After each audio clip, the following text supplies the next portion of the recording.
Racing on Friday will be the last meeting of our 2022 year. Looking forward to it and getting started chatting to the Gavin Smith yard about their chances on Friday. Two runners in race one, Girl Scout, who's placed in her last two of her three starts, and Mrs. Shelby, who'll be making her local and poly debut.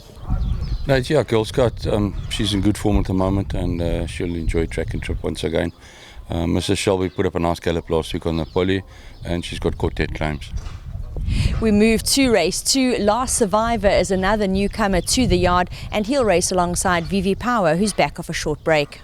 Vivi's had a break, and he's enjoying himself. He's coming back fresh nights, and back in the quartets.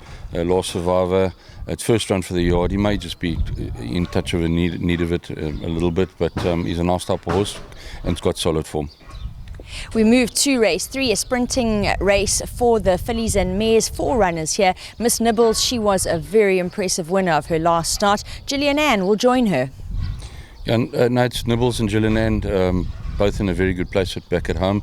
But I will say they've got a lot of weight to carry. Nibbles got 61.5, and Gillian, she's been running over a little bit shorter, so we're going to have to get her switched off.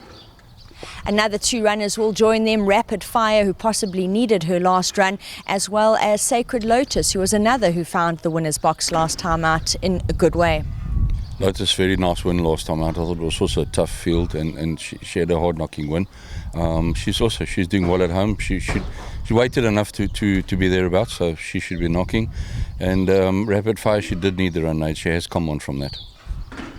Another sprinting race up next. This time out it's open, and we'll see three runners from the yard. Global Drummer, who's back to pinnacle conditions, which will favour him, and he'll race alongside the two captains, Captain Opie and Captain Marisco. Captain Marisco, very unlucky last start. He just couldn't get a gap at the right time, and he went down the shortest of short heads. Captain Opie expecting a lot of improvement, and Global Drummer, I expect him to be right on top of the nights. He did, to me, still need his last run, but he did have a lot of weight as well, and I feel he's come back to his peak. Three runners in race five. Duke of Orange, possibly caught out by his wide draw last time out. Tuck Tuck, never far back, and Raise the Red Lantern, he notched up his third win last time out.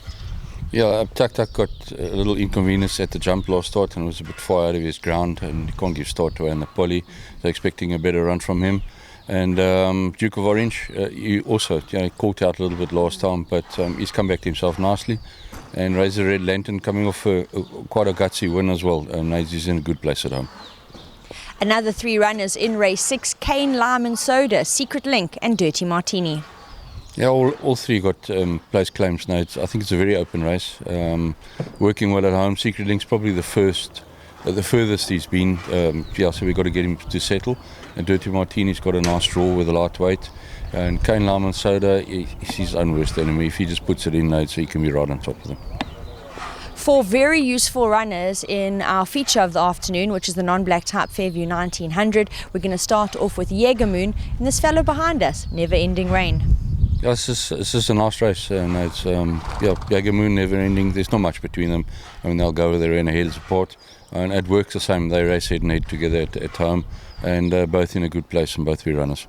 And they'll be joined by You Know Who and Peace in Our World. Yeah, Peace in Our World and You Know Who seem to be better on the longer straight turf track. They take a little bit of time to unwind, so it just depends how they can be placed, and the speed of the race for them to unwind with a short straight and a poly night. And the yard will finish with two runners at the back in race 8, Perfection. Really good run in the Guineas Plate last time out, especially considering it was his post-maiden run. And Aspiring Terrain, who's never far back. Yeah, Aspiring's working well at home. I would include him back in the quartets, and Perfection races the benefit of a one draw, so he's got to be a runner night. Have to agree with Gavin there. I won't be leaving Perfection out of anything.